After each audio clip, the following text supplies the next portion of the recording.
Quando estudamos conjunto, devemos inicialmente compreender o modo como representamos e denotamos alguns elementos. Em geral, utiliza-se letras maiúsculas para nomear um conjunto. Podemos representar o mesmo conjunto de diferentes modos. Exemplo: representação do conjunto dos números pares menores que 10. Os elementos do conjunto A são os números pares menores que 10. Na representação gráfica, os elementos devem ficar no interior do círculo. Essa representação é conhecida por diagrama de Wien-Euler. Podemos representar também o conjunto fazendo uma lista de seus elementos. A é igual, abre colchete, 0, 2, 4, 6, 8, fecha colchete. Ao representarmos o conjunto na forma de lista, devemos separar os elementos por vírgula ou ponto e vírgula. Podemos representar o conjunto dos pares menores que 10 também assim. A é igual, abre colchete, P barra P é par menor que 10, o qual lemos da seguinte forma: P tal que P é par menor que 10.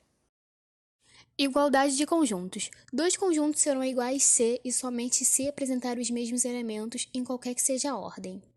Desse modo, os conjuntos a seguir são iguais. A igual a 0, 1, 3, 4, 5 e 6. B igual a 6, 5 e 4, 3, 2 e 1. Podemos caracterizar o conjunto unitário por possuir apenas um único elemento. Podemos ver um exemplo. O conjunto A é unitário. A igual a 7, pois possui apenas o 7 dentro das chaves.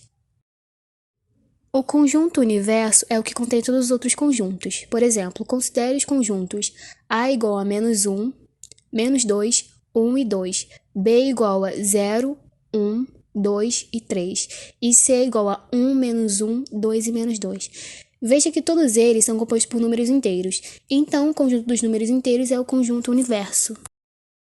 Conjunto complementar. Considere dois conjuntos, A e B, de forma que A está contido para B. O conjunto complementar é formado pela diferença de B menos A, ou seja, tomamos os elementos de B e retiramos os elementos de A contidos em B. Esse conjunto é chamado de complementar de B em relação a A. Conjunto das partes. O conjunto das partes de A é formado por todos os possíveis subconjuntos de elementos do conjunto A. Veja o exemplo. Determine o conjunto das partes do conjunto A igual a 1, 2, 3.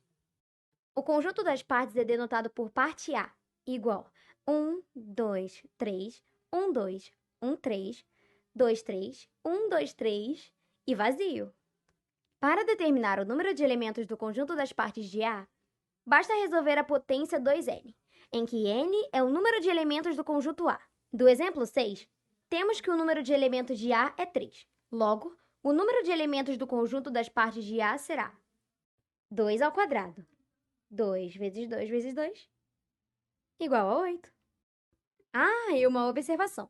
O conjunto vazio está contido em todo o conjunto. Relação de pertinência.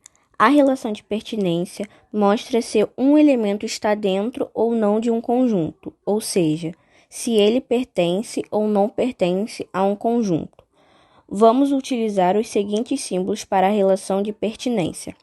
Assim, para afirmar se um elemento está ou não no conjunto, devemos utilizar a notação anterior. Veja. Exemplo: